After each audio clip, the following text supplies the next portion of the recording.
You're listening to the RMPodcast, the official podcast of Red Moon Productions. Here are your hosts, Brandon Davidson, Keith Cheatham, and Sean Sebastian. Enjoy.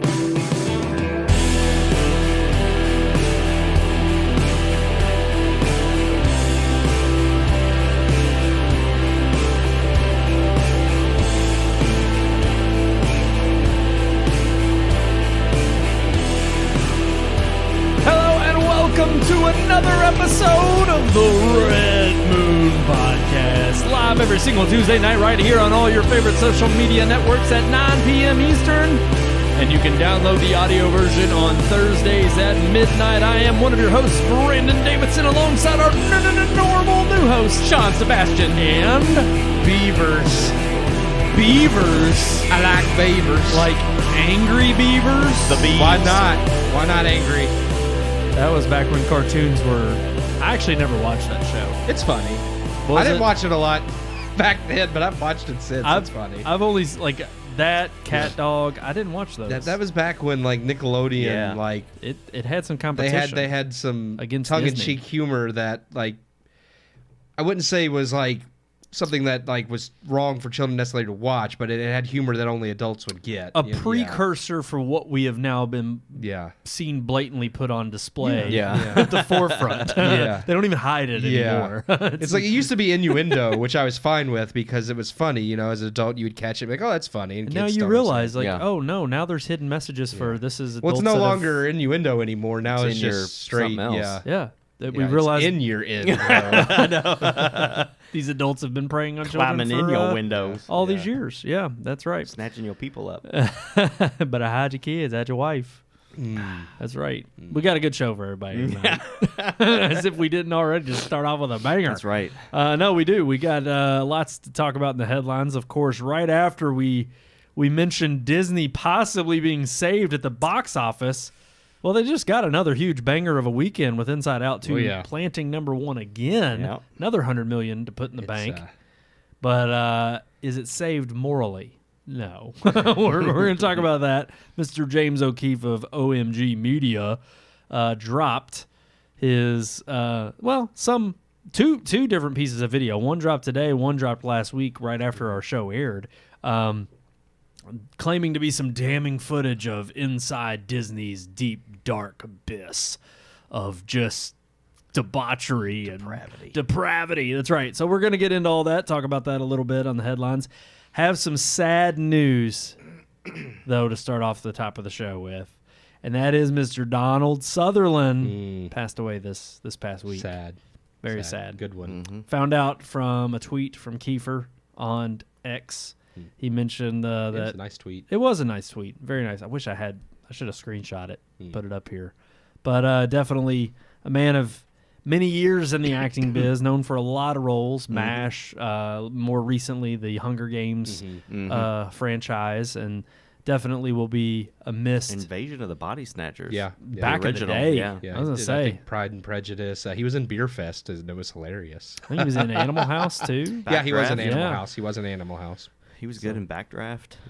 Was he in Backdraft? Yep. He was Ronald, the firebug that was in jail for burning people. Yeah. Oh, well, all right. He was a good actor. Have it. He was, yeah. Had a lot of good roles. It's funny because I actually confused him a lot for I confused him for the longest time as Gerber or Gert, whatever his name is, in Die Hard 1.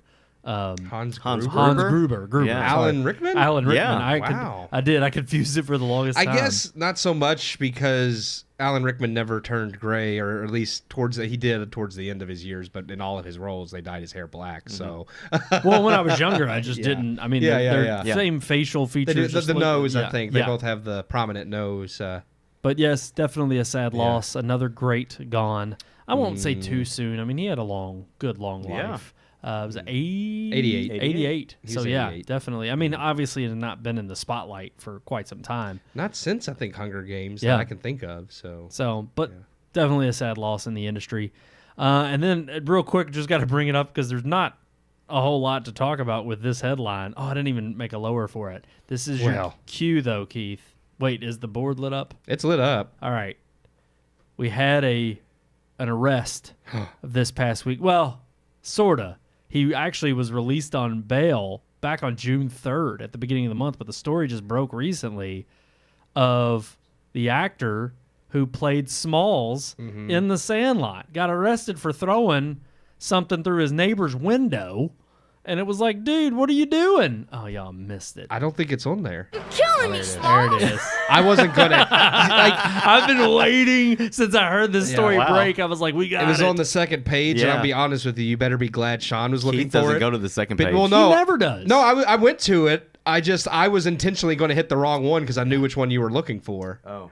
Of course. Yeah. Of course he was, because that's how Keith plays. I was just like, as soon as like I couldn't find it, I was about to hit this Twilight Zone one and just let you sit there and stew. Yeah, that sounds about right. You'd Well, have been thankfully, like, is you he in weren't the the one. Twilight Zone? We Wow. never get to use We that. That's what never the used cops that said one. to him whenever they went to go arrest him. So, I'll just make... I don't have a lot of. I would use that one all the time too, but I don't find a lot of use for it. That's right. Gary... Oh, gosh, hold on. Thomas Geary, I think is his name. Guiry. It's probably Geary. Geary. Yeah. Thomas Geary. He was charged with third-degree assault and battery and malicious injury to personal property on June 2nd, my birthday. The actor best known for Sandlot, of course, was arrested. It's like the only thing he did. I mean, that's it. And it's funny because in the mugshot, I he's, mean, you oh. got to see this mugshot. I've Yeah, seen I it, see yeah. him looking at it. Yeah. Yeah. He still looks like Smalls. It's kind of Yeah. funny. He does. If he had a hat. That hat, I always was annoyed The by that. long hat. bill. Yes, it never made any sense. Even in that movie, I was like, It was- nobody it was wore a hat It was a like style that. thing back then. Yeah. Yeah. What? Yeah. Yeah. Oh, yeah. No. Yes. You serious? Yep. Yep. I don't remember anyone walking around with a hat like Well, that. the movie didn't take place like It was in like the 50s. 50s or 60s, yeah. yeah. That's what it was supposed to be. Well, how would you remember anyone walking around with a hat like that? I've You seen didn't live plenty back of there. pictures of people from that era, and they never It's had one of a those hat on. movies where I sit down and I watch it with my dad, and he's like, "I had that. I had one of those. I remember that. Reliving his childhood. That and the Christmas Story. See, his It's dad like, had a hat like that, Yeah. so he knew it was real. What's weird is that is one of those movies like A Christmas Story where it's like it encapsulates exactly what I remember of my childhood, even though it was a different era. Mm-hmm. And it's like, I mean, again, the idea that you could just run off with your friends and play from dusk till dawn, Yeah. or Better dawn till times. dusk, and it's like just showed up at home and your mom's like, "Where have you been?" or didn't even care, and you were just ate dinner and then went back out and played with your friends. I would have loved to have grown up like right after the war. Like if I could have been born in the 50s, that would have been amazing. Like that's one time period that I would have loved to have grown up. That's yeah. I mean, it's like I don't think anybody would have been like, I wish I could have grown up during the war. No, well, some people are like, I'd like to have grown up back in the early 1900s. Yeah. And I'm like, No, go you through wouldn't the have. Depression? Why? Yeah. Like, why would you want to do that? It's like the turn of the industrial age Yeah. before it was like yeah, I made easy. I would have loved to have worked at a soap factory. It's like, no, you wouldn't have. I ain't gonna lie. Maybe it's nostalgia, and maybe I'm just feeling, glad to have been a part of our childhood. But there's times where I look back on the '90s and I'm like, man, we had it good. Oh, yeah, the 90s were great. They were. Yeah. I mean, just from like the stuff that, again, I see it all the time on timelines and whatnot of like blockbusters, and they're like, man, it's Friday night, you just got off school and this is where you're headed. Yeah. Friday night's going to be balling. Blockbuster movie theater. Or That's movie store. That's it. Yep. Red Giraffe. Red Giraffe. Movie gallery. Nobody talks about Red Giraffe. It's either I remember- Blockbuster or Video Vault. Oh, yeah, Video Vault. Yes. I remember Video Vault and Hollywood Video. Yeah. I That was remember late. Yeah. getting Angels in the Outfield, and I swore up and down like I wanted to go in. It was Red Giraffe. Went in to rent it, and I picked it. And I was like, "This is what I want." My dad's like, "I don't think that's the one you want." I was like, "No, this is the one I want." We took it home. Well, there's a black and white old version called Angels in the Outfield. Oh. Not the Danny Glover Okay. one, and Jason Jason Gordon-Levitt. Gordon, yeah. So I was like, Yeah, it's a remake. or Joseph. Joseph, Gordon-Levitt. Sorry, yeah, you're right. Joseph. So I'm like sitting there and I was like, yeah, did not realize that. They're totally different movies. Did not watch but 5 minutes and turned it off and was like, I don't want to watch this. I didn't want to. But yeah, all right. We got a great show for everybody. We got a movie that we reviewed this past week, The Bikeriders. It was kind of a new one on the block. It was the new one on the block. Yeah. Yeah. I mean, it done, I think, some award, like, Film festivals. film festival Yeah. rounds, but it hadn't been, like, in wide release. Did not do too hot at the box office for a new release. ended at 3, but was that because it was bad, or was it because it was out trounced by Inside Out 2? Inside Out, yeah. Based on that type of movie, they're saying it made what was projected kind of a respectable amount, but then compared to its budget, it's like, yeah, you could say that it was decent. What was its budget? Do you know? It was like low. somewhere between 30 and 50. I don't remember the exact. And how much did it make? It did around 10 its opening weekend, which is, they said, normal for a film of that type. Like they said, the last Focus Features Regency joint release was Irishman, and it did around 12. So they said that's normal. Irishman was like $300 million, though, wasn't it? It was like $250 million to make that. Oh yeah, the de-aging. That's its opening weekend. It did, but I don't think that movie made its money back. No, it didn't. And a lot of those small independent films don't. That's why when they do have a large budget like that, I didn't think The Irishman had a huge budget though. I thought was actually it did. Impressed with. It might have been like $120 million. I might have blown that up, but I know the de-aging stuff was not cheap. And mainly it didn't make its money back. Oh, not The back. Irishman. I meant The Northman. Sorry. Oh, okay. Yeah. Big difference. Yeah. No, major, huge difference. Scorsese did The Irishman. Because you kept saying the de-aging. I was like, there was no de-aging. No, not in The But then I Northman. realized I was saying The Irishman. Yeah. The Northman's budget was $70 million. And that's not bad. it only made 69. So it technically didn't break even. But it didn't, because we know that I don't think marketing went into that. this one might break even, but I don't think it's going to be considered a success. I just think it's not going to. It's kind of dead on impact, really. And I don't think it was a bad movie, but it's just not going to get, I think, the love that. Yeah. Well, let's. I don't know. You reviewed it. Yeah. You wrote your review. We got our opinions, of course. We all went and saw it together. So why don't we just roll the review, and then we'll talk about it after. Here's our review of The Bikeriders.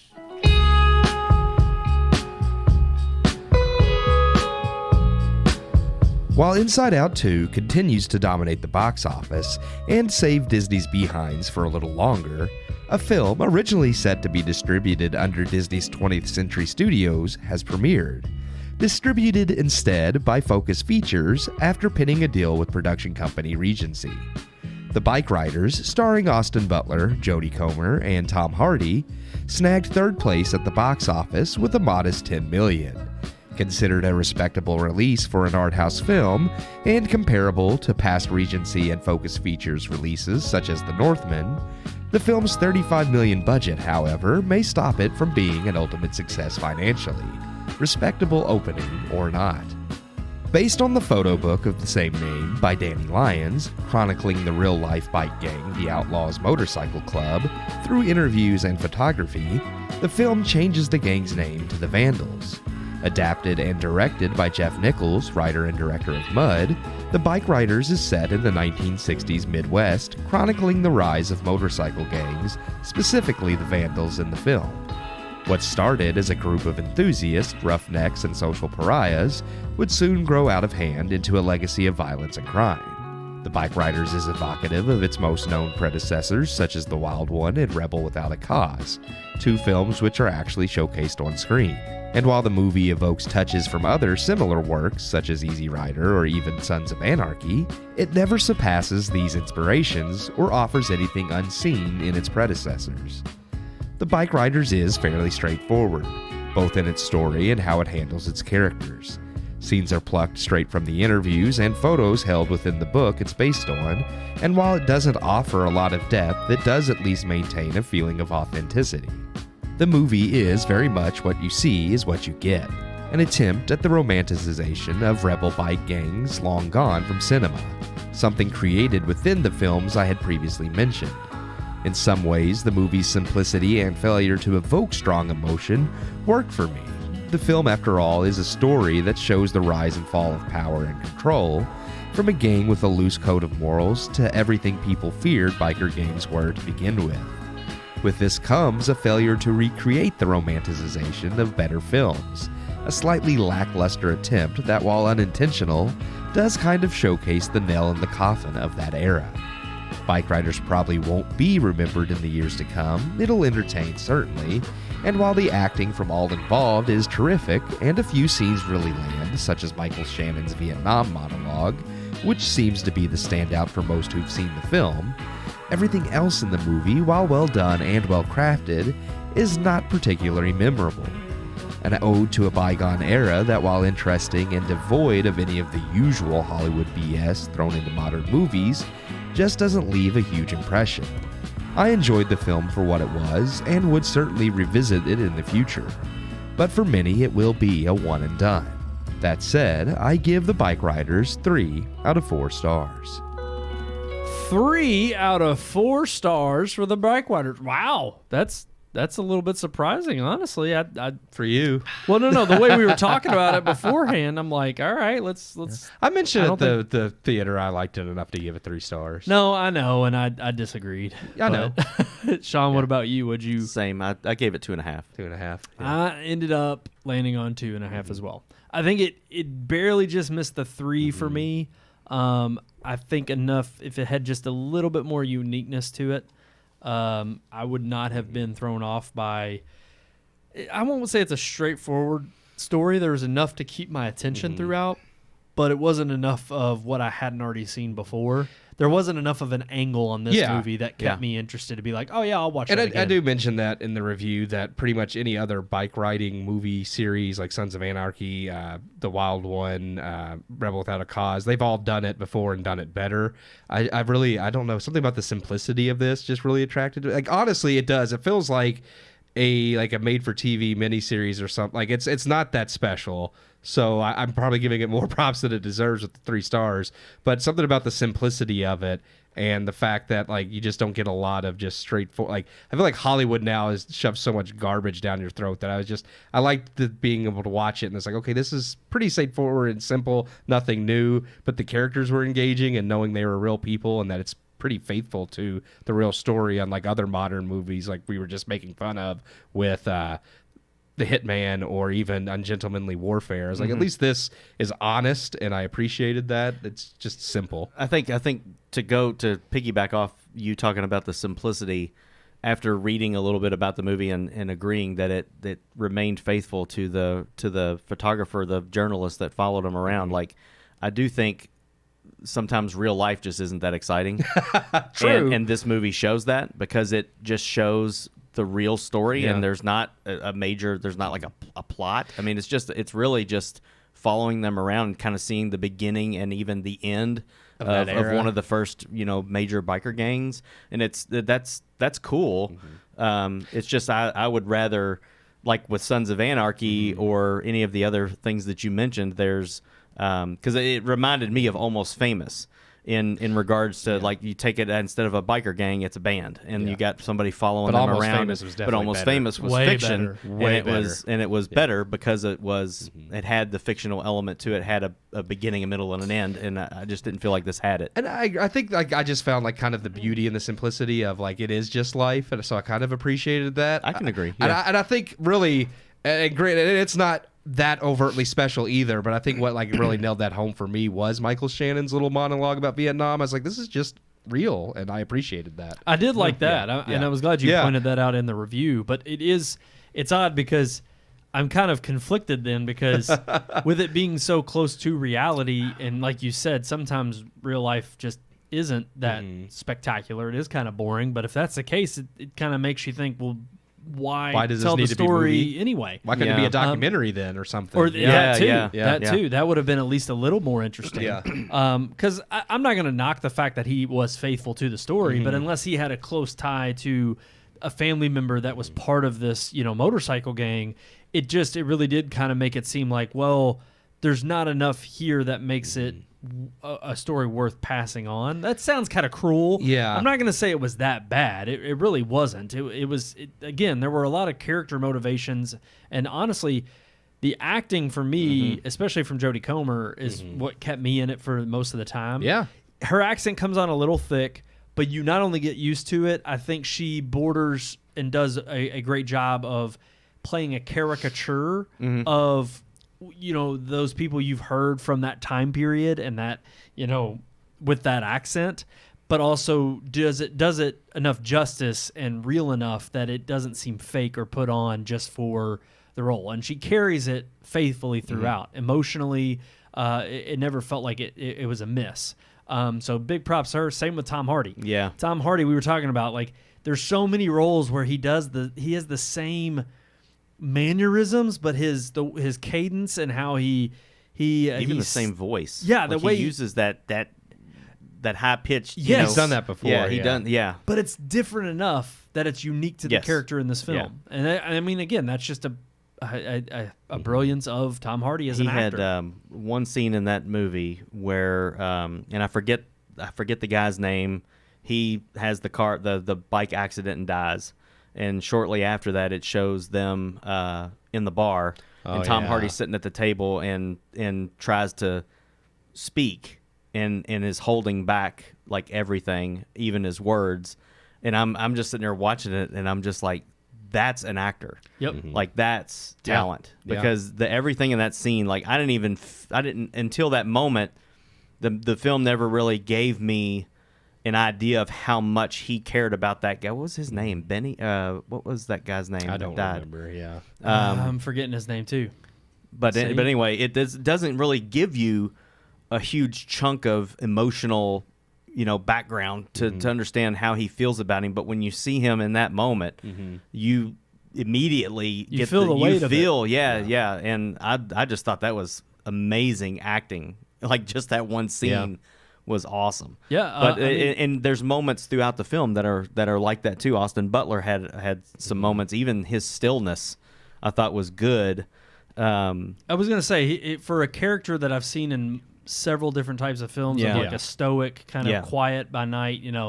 He's the Sigma male. He's the lone wolf of the pack, and also the moments where it's like, and I like the way she describes him because Jodie Comer's obviously his wife in the film, but the way she describes him is basically that's all you get for the character, and so she's filling in the gaps from her point of view, and I like that Austin Butler, opposite of that, plays more or less in line with what she's describing, but also there's a mystique.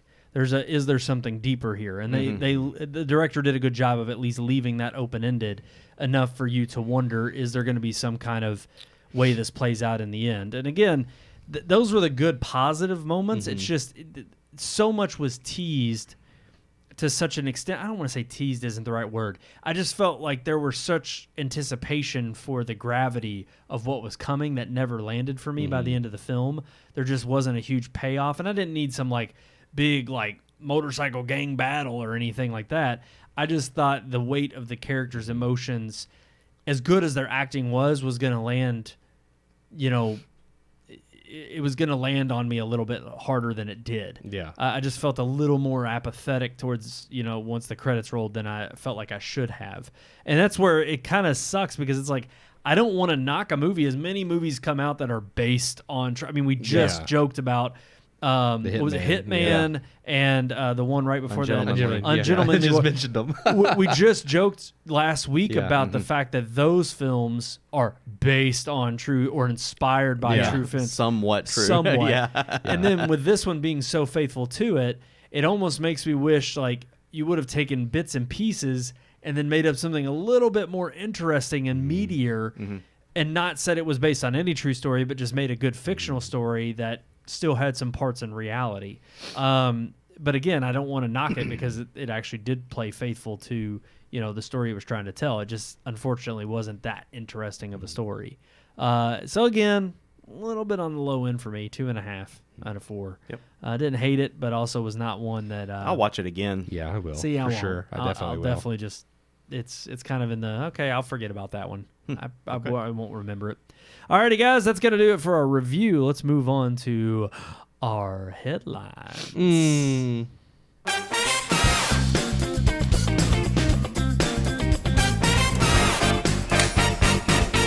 Dun, dun, dun, dun. All right, let's just get it out of the way. Let's talk about it.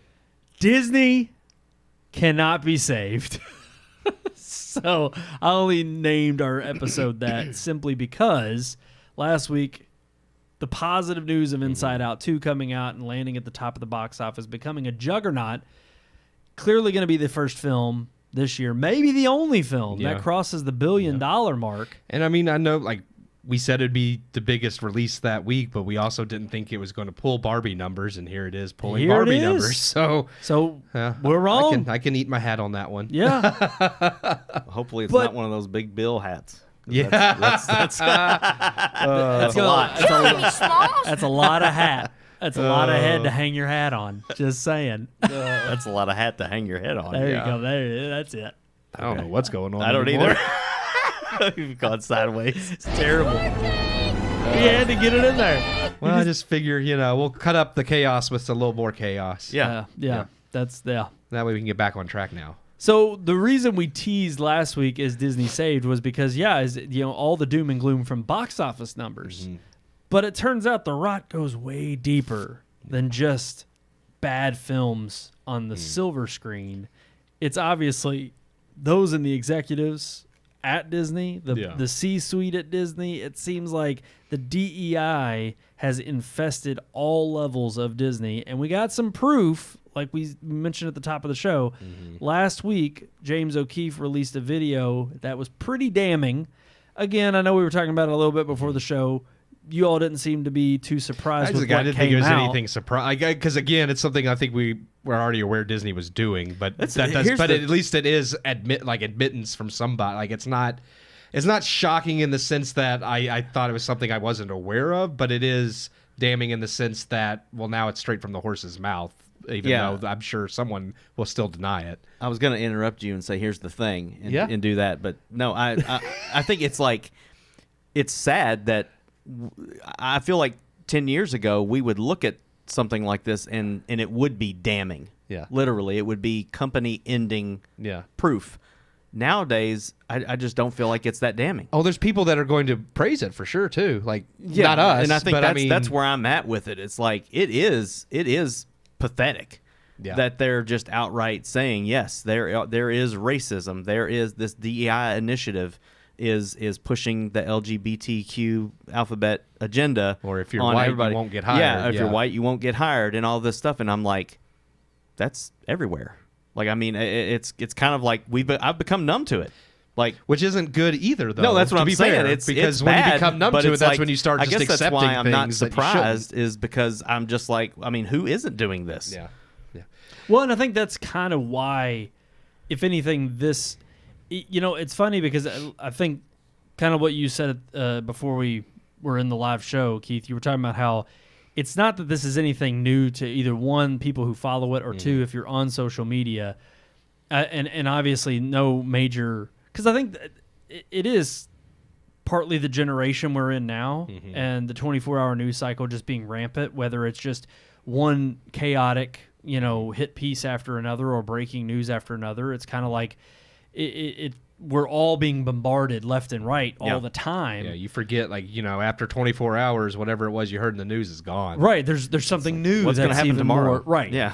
But I think the difference here is also that while it is to try to bring things back into focus with these corporations not being held to account, or like you said, hearing it from the horse's mouth, it's things we all speculated, we all easily could see a mile away, with it being intrinsically woven into the fabric of their all their major flops within the last few years.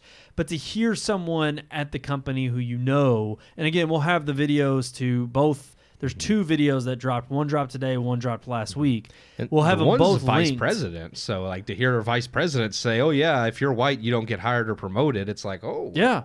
And I think it was funny because I know we had a little bit of a disagreement also before we were live on air about how, he seemed like, it's weird. I don't think he was upset by it. I think, again, he sees himself as this like white knight of, well, I already know I'm not getting any further in the company because I'm white, and they've strictly just pretty much told me out point blank, hey, you're not moving up any higher. We're not looking for a white guy. But he's not quitting and going anywhere else. He's been there 10 years. He's not wrapping up. And He's going somewhere else now. Probably. It's like that senior vice president position's I think, too, going to be going out the window. The fact that he's senior vice president of 20th Century Television. Yeah. That if he was there 10 or 12 years. He was there before Disney owned bought Fox, yeah. 20th Century. Now I don't know. So That's not clear. We don't know if he was part of Disney and then they moved him into that role after they that's true. bought Yeah. 20th Century Fox, or if he was part of 20th Century Fox and Yeah. just came along. Now, We granted, can find that out. that's talking points that Disney could easily throw that way. But Yeah. even like, again, you had mentioned this before we were on the air. You specifically were like, Disney's not even going to placate anybody's feelings on this. They're not going to give it a time of day, because all they have to do is basically say, oh, this is hit piece journalism, or not even journalism. This is a hit piece designed to take us out. We're not going to be bothered with this, blah, blah, blah. Really what I think this is for, and this is what O'Keefe does to such an extent, and what he did previously at his former employer, Project Veritas. Yeah. He does a good job of building up what you already know, but putting it on blast so that it gives you the cannon fire you need to build movements to further invigorate, I think, normal everyday people to say, oh, this is crap that I'm supporting if I either still subscribe to Disney Plus or if I go and see their movies. Yeah. There's basically an underlying effort to thwart any kind, or to basically support a company that is outwardly racist. Yeah. And so I think it's interesting that it's like, I don't think he's trying to obviously unveil anything that we hadn't heard before or didn't already speculate. But like you said, when you hear it coming from someone who is a higher up, it kind of takes it takes you back a little bit, because you're like, whoa, all right. This is a little bit more different than just hearing speculation or rumors that can easily be denied. You can't deny when you have somebody hired on at your company directly speaking about the company's internal struggles. Yeah. Or, the fact that he mentions in the video specifically, he's like, we're dangerously playing close to where there could easily be a lawsuit filed soon, and I think it's coming. Yeah, how they changed the wording around to specifically avoid a lawsuit. Right. Like, instead of saying we're not hiring white guys, he says, we're not hiring any of the usual suspects. Right. And it's like, well, that can't be in a court of law. And here's you the can't thing, say that that's racist. And we know that Disney is such a huge company that they can fight off lawsuits here and Oh, there. Yeah. But if you think about it, if there's any inkling of enough disgruntled employees or past employees that basically feel like they have either a class action lawsuit or something that they can bring against Disney to say, we have proof now that one of your guys is on camera, he worked for your company from this time to this time, and he explicitly is saying, how do I know that I wasn't a victim of this racist hiring practice? And if Disney can come out clean on the other end or defend themselves successfully in court, it not only does damage to your brand putting that out there, it does damage to you financially, because that's a lot of money now that you have wrapped up in lawsuits, in court fees. And trust me, Disney does not want to be there. That's why they settled with the state of Florida when they were pushing that BS back then, after having the Reedy Creek district removed from Governor DeSantis. And you have to think, when they start having to fight fire with fire, Disney has one means. We just had a report last week before the Inside Out numbers came to light, that Iger is specifically tired of flop after flop after flop. Yeah. Inside Out 2 being a huge hit is great. I'm sure that it's great for them and they're happy about it. Oh, yeah. But you need more than just one successful hit when you're as big as a company as Disney is. Yeah. And they can't just survive indefinitely on that one movie. You got to keep coming back with more and more hits. Yep. And I think when you have all of this negative press surrounding you, it's a lot harder. It is to do. I think until, because they can, like I said, like we mentioned when we talked about with Inside Out 2, I think that was just more of a kind of a play it safe mode, where this is a known IP that we've had so many flops, we don't want to lose money on it, so we'll go the safer route and not be as woke. But does that, like we said, mean Disney's changed? Well, obviously not, because from the higher ups down, they still have a lot of issues with like the things like their hiring, with the DEI initiatives and things like that. And until they change their mindset completely, because like you said, it's not enough that Inside Out comes out and it's a huge success. It was already a beloved IP that people were going to give a chance to anyways, I think. And then once they find out it was fairly safe, then more people went. I think this weekend's proof of that people are like, oh, this is great, let's go. But what happens in the future when they have more original studios? What happens with Star Wars, which is still, it's like you could say it's like, oh, they have this one thing, but you still, Star Wars is not looking to be changed any. Marvel. Oh, there's going to be an Andor season 2, and it's the lowest. I thought that came out already. I don't think so, because I just read an article the other day that was about all of the actors from Rogue. There's a lot of new actors. There's a lot of actors from Rogue One that are going to show up in season 2 of Andor. Yeah, because it was planned as just a 2-season story. Like that's all but there it's was still, be. it's like it's the lowest streaming numbers of any show on Disney Plus is Andor, or any of the Star Wars shows. Yeah, no, it's true, but it's also season. one of the most loved by the people who did see it. So I guess maybe that's why, like, they're like, oh, we can convince people. Look, we're still making actual traditional Star Wars with Andor. So if you like that, you can watch it. Like, we'll placate you with that. I just don't think there's any kind of hope at all with regard to them ushering any kind of changes. I mean, no. If anything, that's kind of what is the most glaring thing about this, O'Keefe video release is it just shows you a company that is rotten to the core. I mean, even the video he released today was about the C-suite, and it was the opposite. Yeah. It's like we're hiring all these diverse initiatives. He specifically mentions they have spreadsheets for each department to make sure they meet certain diverse quotas. Mm-hmm. But when it comes to the C-suite executives, no, you have to be pretty much a Jewish man. Mm-hmm. And of course, he's talking about it as he's an Indian. Yeah. You can tell, and I don't mean like Native American Indian. I mean from the country India. And it's funny because he's sitting there talking about this, and you see him almost in the opposite regard of the other, pathetic white dude sitting here saying, yeah, they're just, there's no roles for me higher than where I'm at now, just because I'm a white guy. But hey, that's, that's the name of diversity. It's like he's kind of going, he's drank the Kool-Aid. He's okay with it. This guy's talking in terms of, no, there's still glass ceilings that need to be broken. Yeah. And that's the C-suite, because that's just basically for Jewish men. Mm-hmm. And he even specifically, and this is, he's getting fired after this.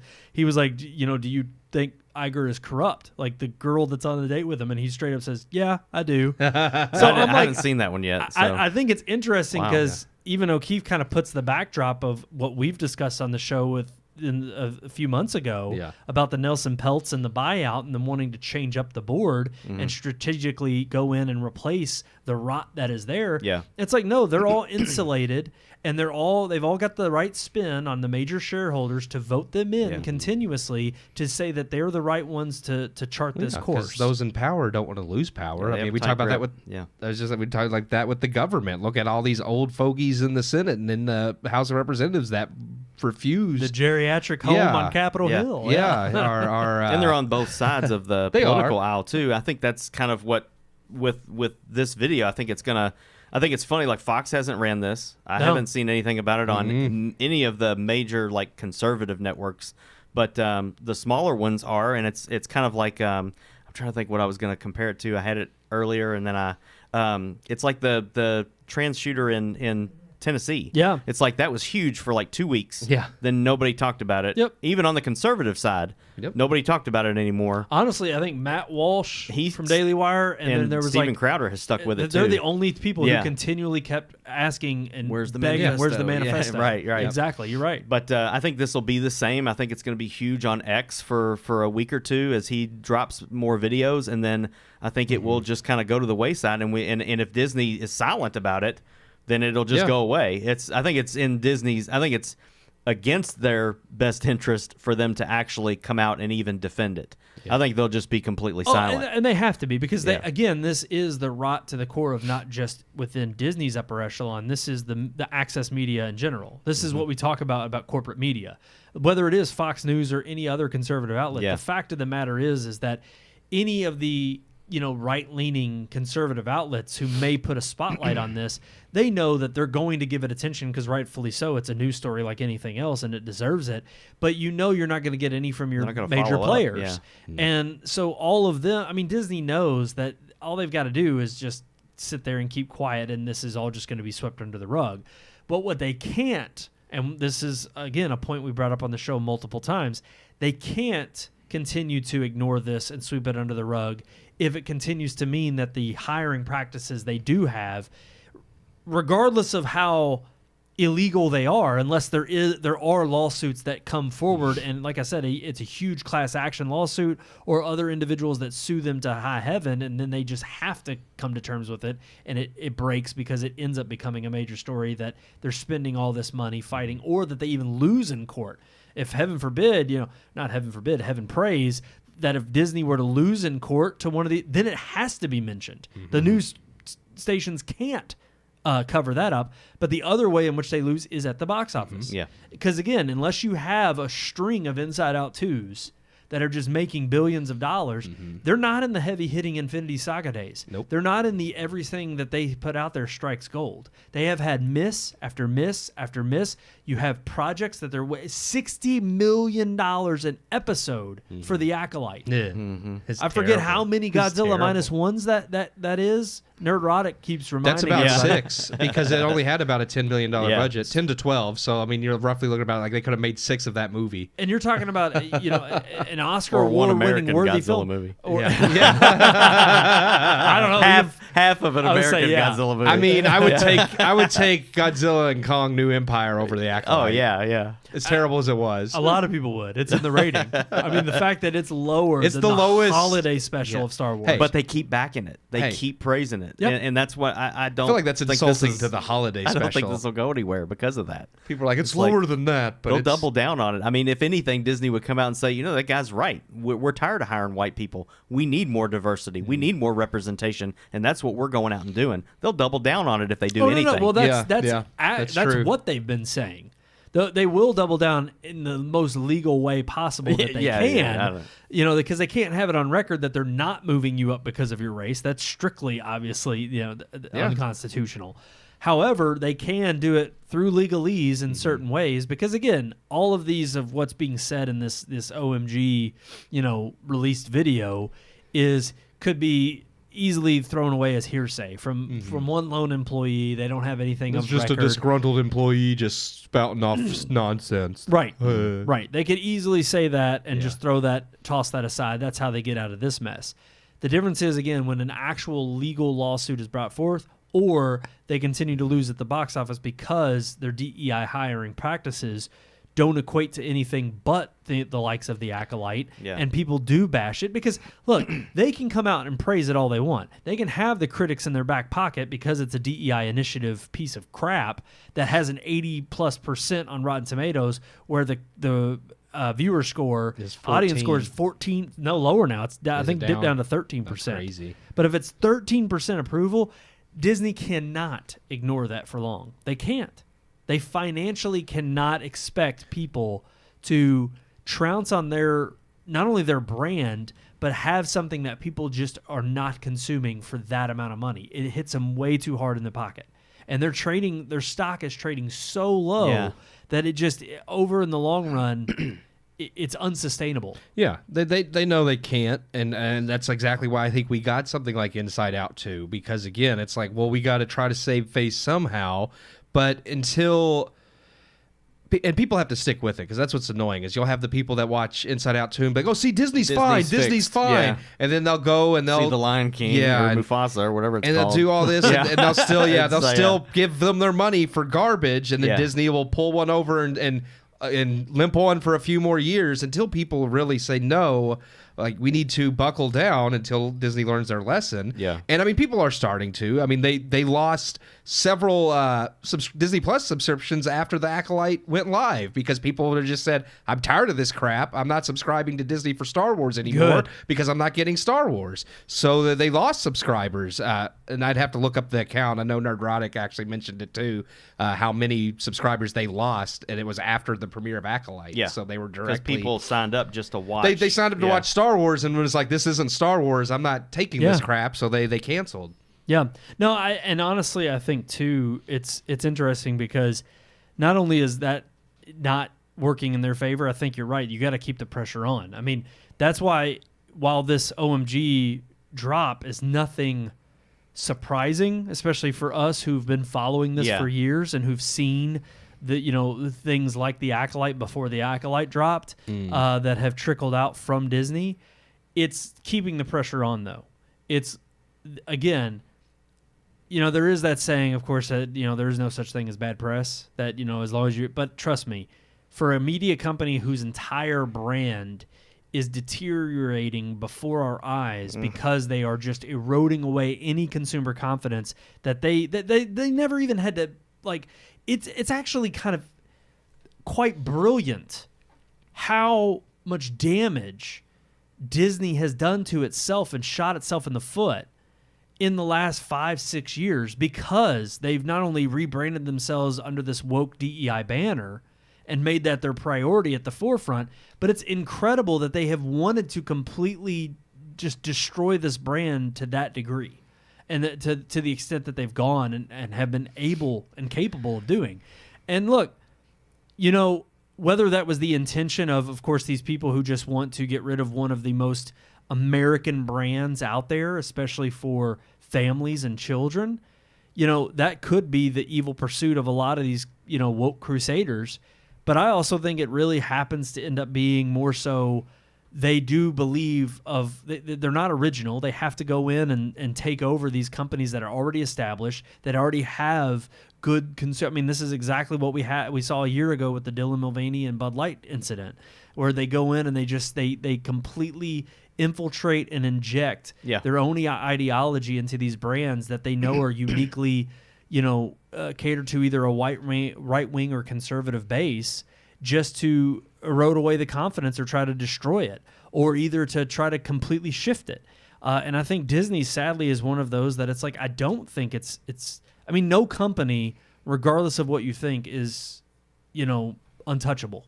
No. And Disney's realizing that now, and I think they can't sustain this indefinitely.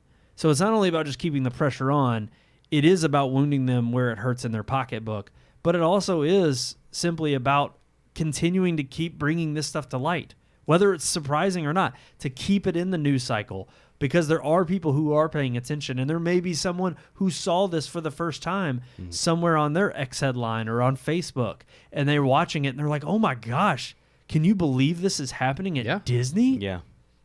Yeah, it is. And it's happening in a lot of other places too. I mean, I hate to say it, but it's like, not that I wasn't convinced before, but really after seeing these videos, it's like you almost do need a clean house approach with Disney. And if you don't have it, it's going to be a slow death and spiral into just completely destroying any kind of confidence and any kind of hope for Disney returning to what it once was. Yeah, I think this definitely, there's a war on the family, a war against the family. 100%. And it's kind of like, I mean, it just reminds me of an instance in any war. It's like if there's an ammunition depot that's feeding bullets to this army, to our enemy, we got to blow up the depot. And I feel like Disney has always been this thing that's fed families and even held families together. I mean, it again, like you said, it's ingrained in just Americana. It's like it was a family company, and that's where its focus was, on good, wholesome content. And it's evil, pure evil, that's saying we have to destroy the family, the traditional family. And one of the best ways to do that is to bomb the ammo depot, and that's to bomb Disney. That's to take something like that away from the family and replace it with the indoctrination that you've been talking about. Yeah. And I think it's the devil getting us from the inside out. And to be clear, you're speaking metaphorically. You don't want to actually blow up I want to bomb Japan. Whoa. Cut the laughing. Joking. Just feel It's like, I don't even know where that came from. FBI knocking on our door. We got reports that bomb Disney and blow up Japan. I'm referring to actual history that happened. I know you want to take it out of the books and take it out of the schools, but it did happen. He's just got to throw on his Smalls hat. Yeah. And he, just right after the like, war look, ended. pull that bill we down. You won't even see me. Godzilla -1. Okay. Well, Right. some of us did anyway. But it is. It's a tactic. You're right. It's the devil's tactic. It and he's waging a war against the family, and Disney is a great place for him to infiltrate 100%. and get the kids, because that's what the rainbow community's been talking about for decades, is we've got to get the kids. Yep. We got to get them young.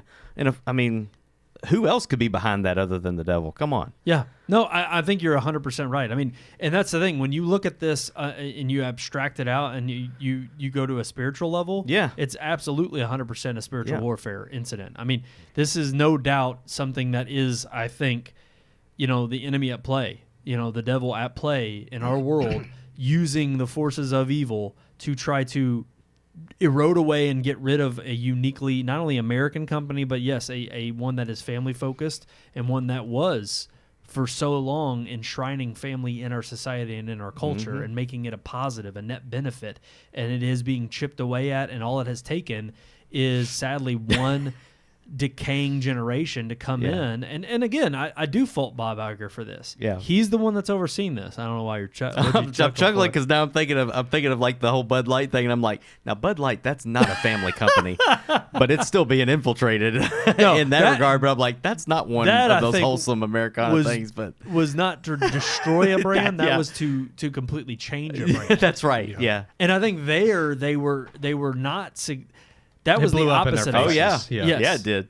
Because rednecks want their beer and they don't like trans people. Which is it's funny because, and I think we're all in agreement here. We were kind of cheerful the fact that it's like, well, Bud Light's crap beer anyway. Yeah. Screw it. It's awful. The general demographic that drinks Bud Light are more of your red-blooded, like right-wingers. So it's kind of funny that it's like, and how much more competition popped up when that happened. Oh, yeah. When people started leaving Bud Light on the shelves, that's when Hulk Hogan's got his own beer, real American I'm gonna try beer. that. And there was another Ultra Right beer, and there's all this new competition popped up. Well, and it's funny because they said Modelo moved into ahead of that's a Mexican beer, but it became number one for a little bit. But it's funny because I think Modelo is owned by Anheuser-Busch. Most of them they are. distribute it here in America. Yeah. People don't pay attention to that when they start moving. Yeah. They're like, oh, I'll just buy this beer instead. It's like, sorry, that one's owned by the same company. Yeah. Like, go buy a freaking local brew. Yeah. Okay, local breweries, they need your help, and there's people don't know what real good beer is. I know. They don't. They really don't. Yeah. But no, back to Disney. Ultimately, don't think they can be saved. The only way they can be saved is if you clean house, and either they're bitterly clinging. I think you have. It's kind of a war within the company themselves. You have the woke ideologues who are in that middle tier, whether it's that senior vice president we caught on tape who is willing to go along to get along because, hey, he's got his position locked away. He doesn't care if he moves ahead. But he knows what the gig is, and he realizes, well, this is part of my fight to, be a cultural crusader. That's right. And then I think you have the C-suite upper echelon who are just trying to maintain power and cling and hold on to it, and just hoping that this will either all bog down or move. They'll move beyond it in years to come, and they just gotta pump out a few more inside outs. Right out the storm. And so I really do think this fat will go away eventually. It's a war of attrition. It really is, and I think that they're both fighting to gain ground here, and I don't think it's working in the company's favor. And overall, I just don't think, in the grand scheme of things, you're going to win back the favor of many parents who are going to want to see Disney succeed. You've already tarnished it. You're right. About right. About and right. I don't hate Japan. I'm just going to go ahead and clear that up. Put it on record. Not anymore. I prefer America, but That's right. Some days when I see what those in power are doing, I'm just like, man, is this even America anymore? No, the Japanese are more American than we are now. I mean, a lot of cultures, a lot of Western cultures. Yeah. I mean, and that's where the rot is, sadly. We've taken this idea and this approach of what freedom is to the nth degree of like, it's free to just be deboisterous and complete. I'm like, that's not freedom. That's not, I mean, freedom that wasn't has the responsibility. idea. That wasn't the idea to begin with. No, it never was. Alrighty, I think we're moving on to our final headline before we get into our vices topic. And we got to mention this because we followed this story.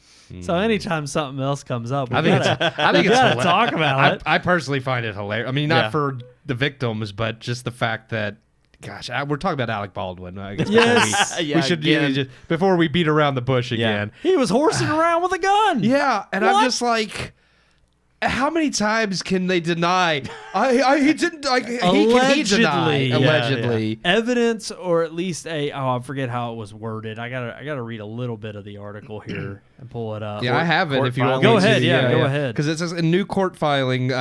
In a new court filing, prosecutors have revealed some of the allegations against actor Alec Baldwin that will be presented in this upcoming trial.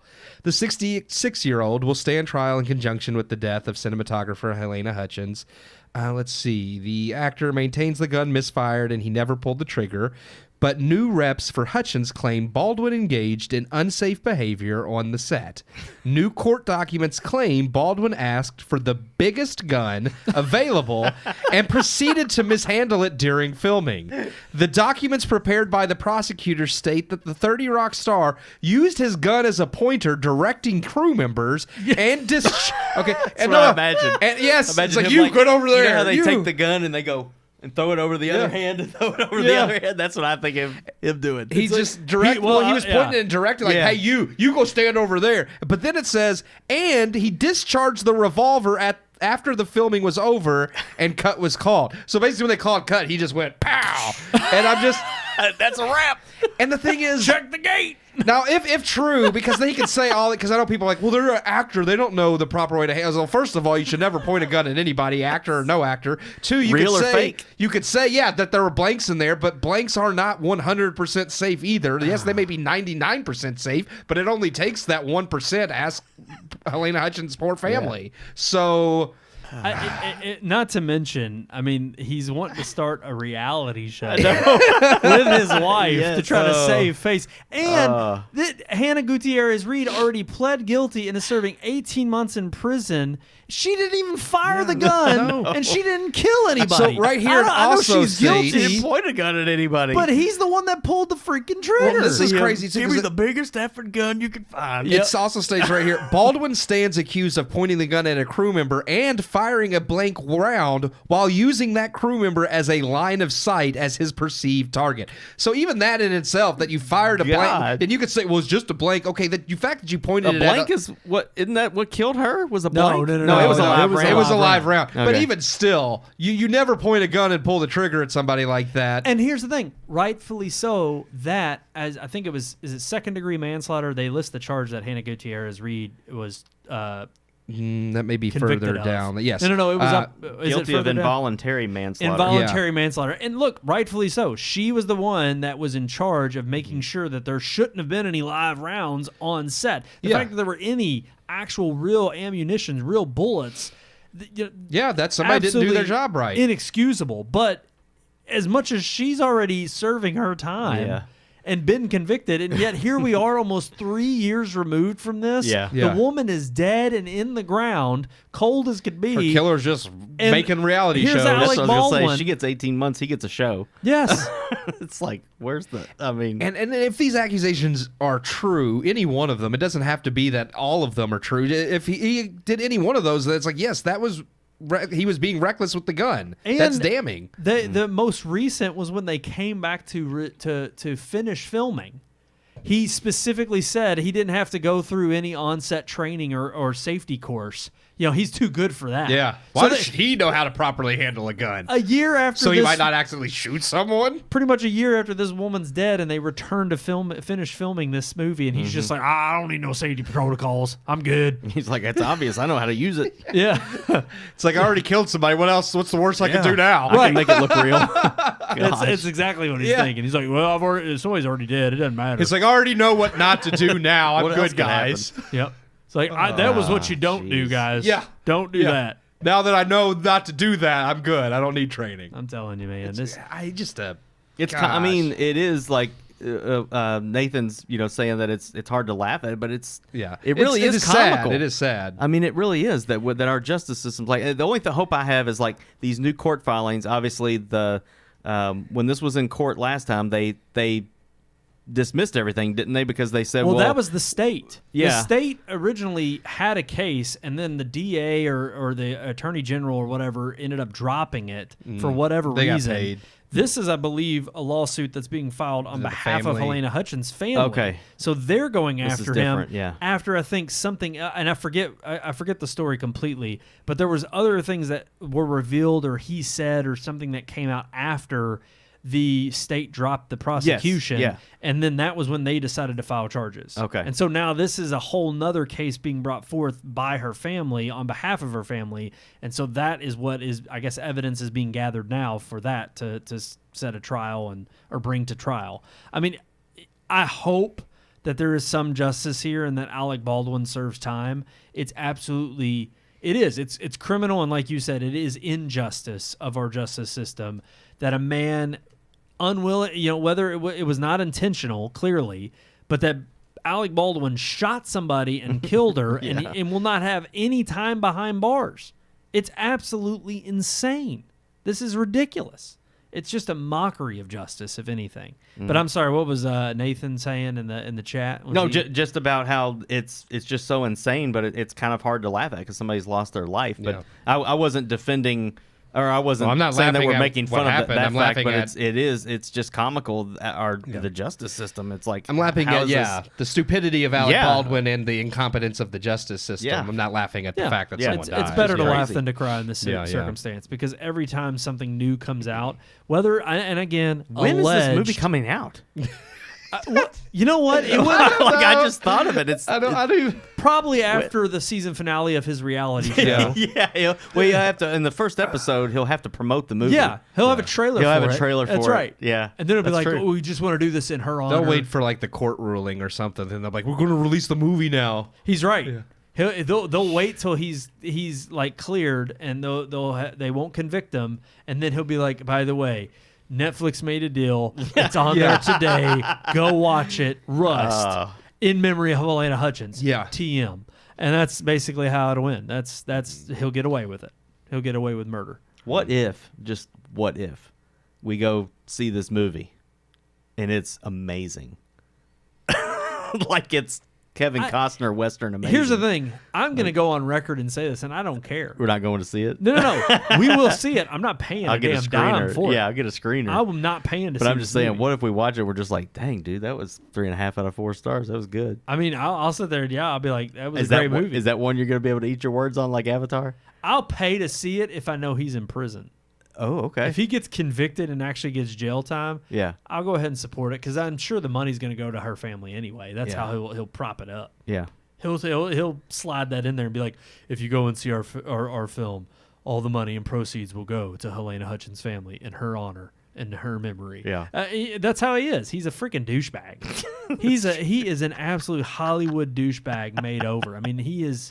Gosh sakes, that guy is just such a spaz. I can't stand him. He is the filth of the earth. That man. Alrighty, that's all I'm gonna say about Alec Baldwin. I think, don't give yeah. two craps about him anymore. But I just, more interesting stuff as that ongoing saga continues. Let's move into our Vices segment.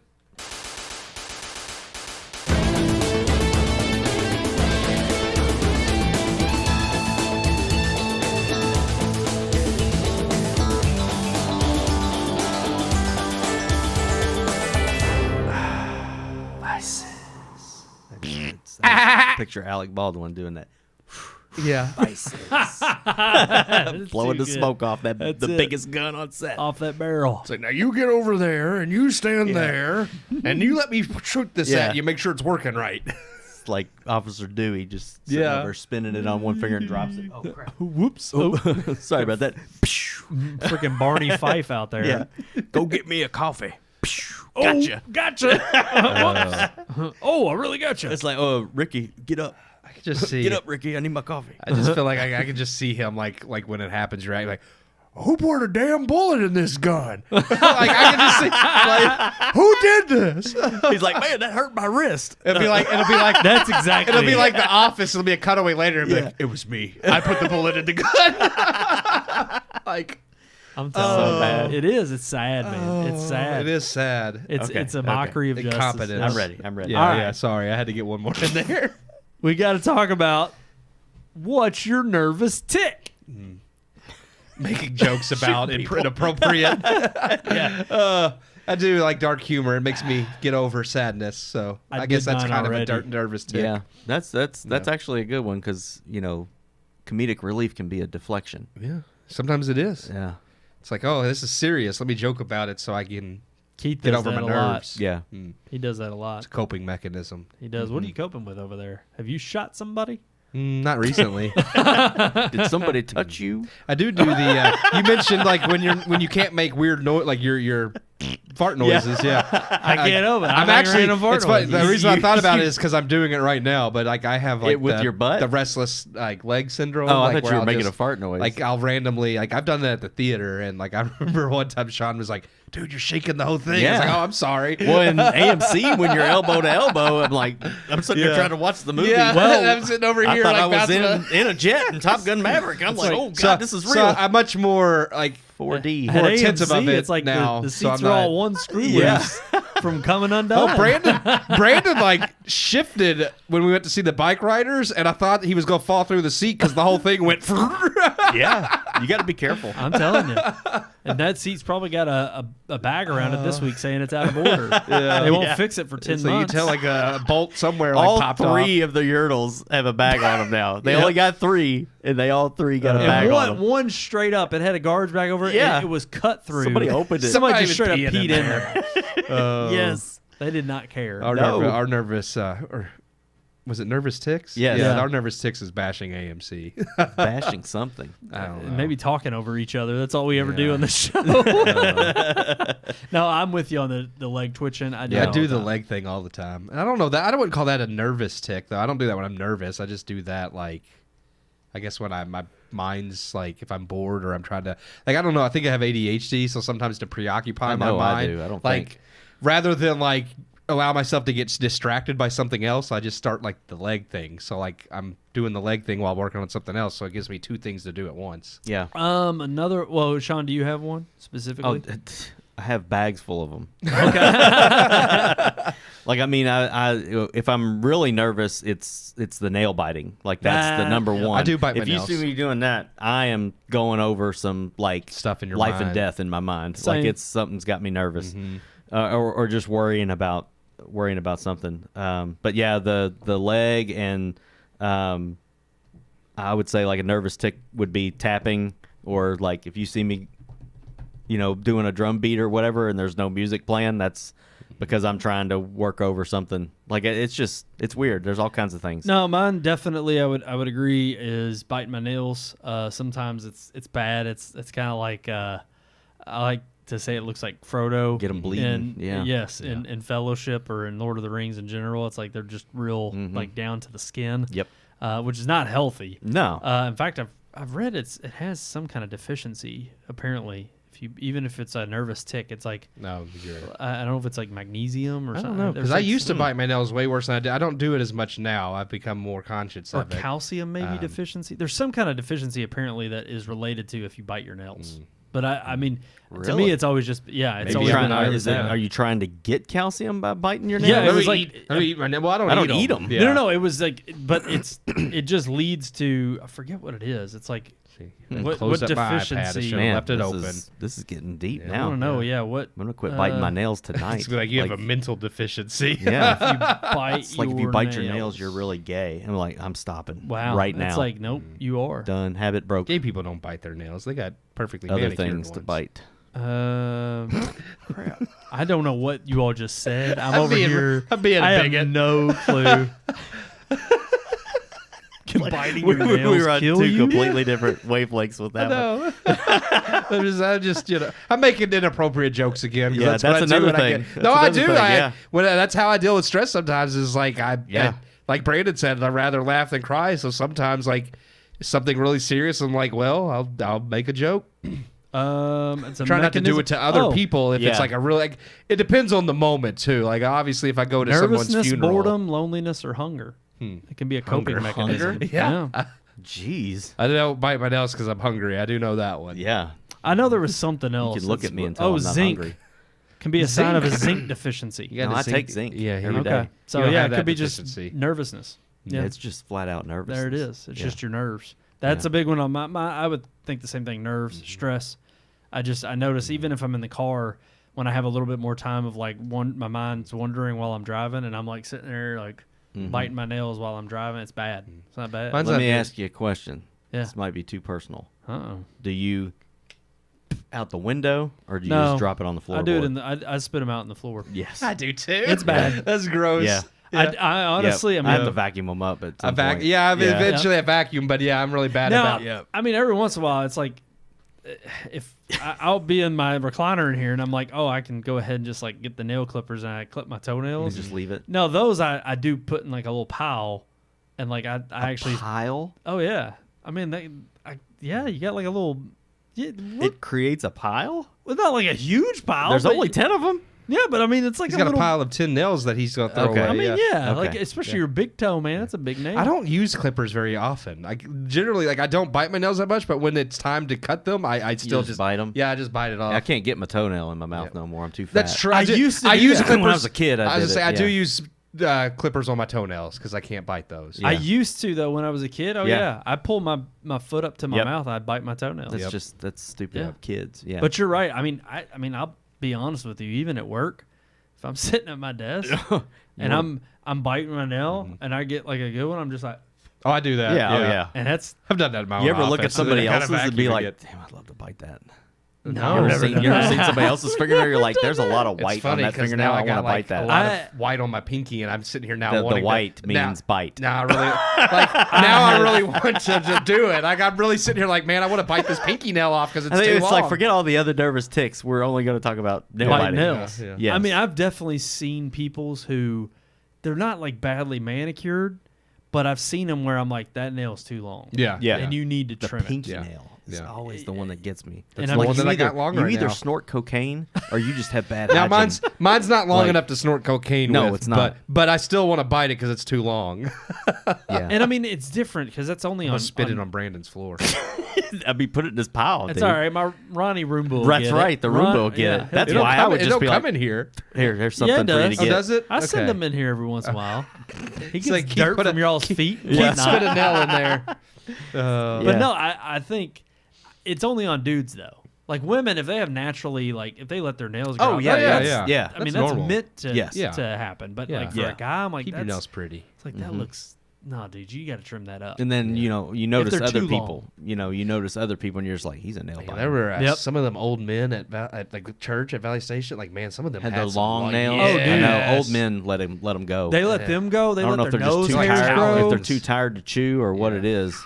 They're Like just when like they- at this oh, age, yeah. I got to chew my food and not my They got nails. the fake teeth. They can't bite down through Oh the yes, nail. Yeah. the dentures don't get They good can't. grip. Yeah, No. can't. Yeah, they Maybe can't that's do it. and they don't Yeah. want to get up and go get the clippers. Yep. Not doing that. Or they got those old yellow like nails that are thick and they can't clip through them. I also do nervous sound effects, or like Oh, if there's yeah. dead silence and it's just in a room.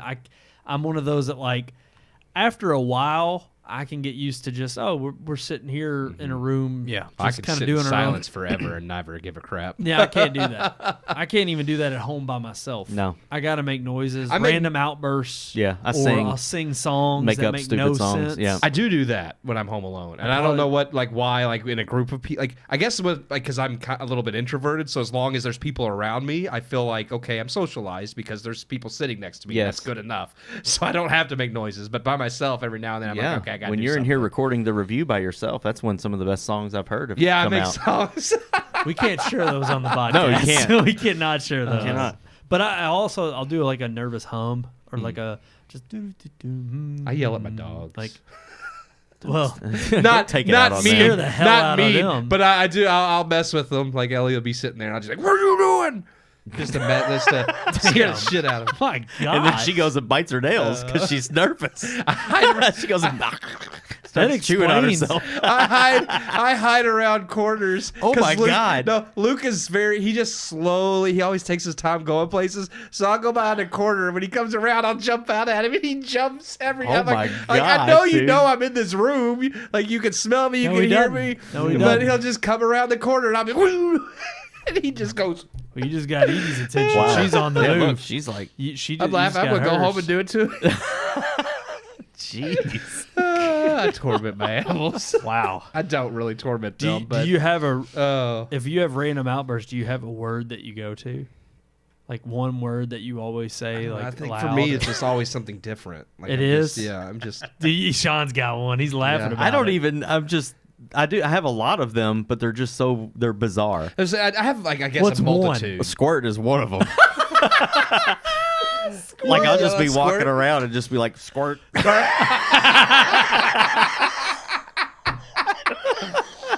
I just do like nonsense why. words. Like I don't know. Yeah. I'd be like I don't know. Mine's boobs. Boobs, I say boobs, boobs all the boobs. time. Yeah. I'm just getting out of the Those shower and I'm boobs. like, boobs. I just say it. I can't help it. I don't know why. I just say boobs. It's usually bad just- enough that I Oh, say it. gosh. I'm comfortable enough around my family that I'll just be like, we'll be sitting there and I'll be like, boobs. And I'll say it out loud and they'll just be like, what? What? I'm like, I don't know. I'm just saying boobs. See, mine's still related to my dogs too, because I think the one I say the most is Dookie, because that's what I call Luke sometimes. Like I go from like Luke to Dookie? well, because it's like a Turkey. word game. Like We use eventually turkey it's a lot, Luke, too. and then I'll call him like oh, what are you doing, Luke? Dookie Luke, Dookie. And then now it's just evolved into Dookie. Like, what are you doing, Dookie? Like that's his nickname now. Is just Dookie. You said Yeah. turkey? Turkey, yeah. You I don't say know why. turkey? Huh. Yeah. Turkey. Yeah. I mean, if I'm not calling somebody that, like my kids or the dog or something, Just saying it's turkey? just I'll just be fixing a, Turkey. I'm not even turkey sandwich. I was just be fixing it this morning. I was fixing a bowl of cereal and I was just standing up there in the kitchen by myself and I was like, turkey. And it's just like, I don't know. It's another bizarre random word. See, I'll think of them It's like like I'll whatever be. pops in my head at the moment. It I is. don't know why. It's mostly whatever pops in my head. I'm sure there's more that like as I'm like when I go home and I'm alone, I'll do one and be like, oh, that's one. Text you guys, it's like I do this. I don't know. I will, along with what you said about weird names with your dog, I do the same thing with Edie. I mean, Yeah. I'll just call her some random crap. And I'll Well, just see, come up Luke with it. is Dookie. Ellie is words I can't say on the podcast because she's Yeah. usually doing something like mischievous, and then I get mad and I'm like, you. yeah. Don't say it. Don't say it. Squirt. Yeah, you squirt. Little squirt. Little squirt. Alrighty, guys. I think that's gonna do it. Some nervous ticks. What are your all's nervous ticks? Why don't you write into us at the Red Moon Podcast and let us know? We'd appreciate all the love. I do that one a lot. Yeah. Okay. I used. I don't to know do why that one. And I don't even know like what I'm trying to accomplish with it, but I'll walk around Yeah. and make the I've done like yak. I've done that. by yourself. yeah. That's Ace Ventura, dude. Yeah. Wow. So you borrow yours. Yeah, he's like Well, it just depends. Well, no, I mean, not all of them. Yak is borrowed. Yeah. Yub yeah, nub. Yeah. Yub nub. oh yeah. Yep. Yeah. I finally got a Ba shirt wheat that bra- says that. Grana wheat ninny bun. You remember? I want a that. shirt like don't that. remember The ba wheat. Grana. Oh, yeah. I need to buy one. I Yeah. bet they have one. I have a Yub Nub shirt. Yub. I do remember the Yub nub. It's shirt. it's an Ewok and it says "Save the Forest" and he's going yub yub or yub nub or whatever. Edie's Yub over here whining. She's like- done. She Save understood- indoor. She knows what Yub Nub and Ba Weep Grana Weep Ninny Bon means. She knows. It's the universal greeting Yeah. That's right. amongst all. Yeah, everybody. living So creatures. she knew it because it's the universal greeting. Yep. Yeah. She can understand that. And then Yeah. when she looks back at you and she's like, "Wowie." She. Whoa! It was an invitation Are to we gonna her. make out? Is that what's happening? She wants. Oh, Edie. Ooh. Oh, man, that's definitely a universal Keep it greeting. PG-13, okay? Edie, come here, girl, come here, come over here, pup. He's All getting right. jealous. He's like, you're supposed to stay in my lap. Hey, you can have her if you want. No, you can't. You can't. Have her. He's like, "I'll pass her around." No. I do some random stuff with her too. We're getting a little. That might be for another show. Like, share, subscribe on all of our social media accounts. Red Moon Book on Facebook, Red Moon Tweet on X, Red Moon Pics on Instagram, and of course, search for Red Moon Productions on both YouTube and Rumble. We're live on both those platforms. Actually, almost all of those platforms every single week. There is that old way of reaching out to us. Tell us what your nervous ticks are. What is that old way, Keith? RMPodcast at redmoonproductions.com. She just went right back to you. I can't hold her tonight. She's laying down right now. Oh, okay. That's good. At least she's being pleasant. Alrighty, guys. That's going to do it for this episode of the Red Moon Podcast. Thank you all so much for tuning in. Until next time, I'm one of your hosts, Brandon Davidson, alongside our normal new host, Sean Sebastian. and Otters. Squirt. Boobs.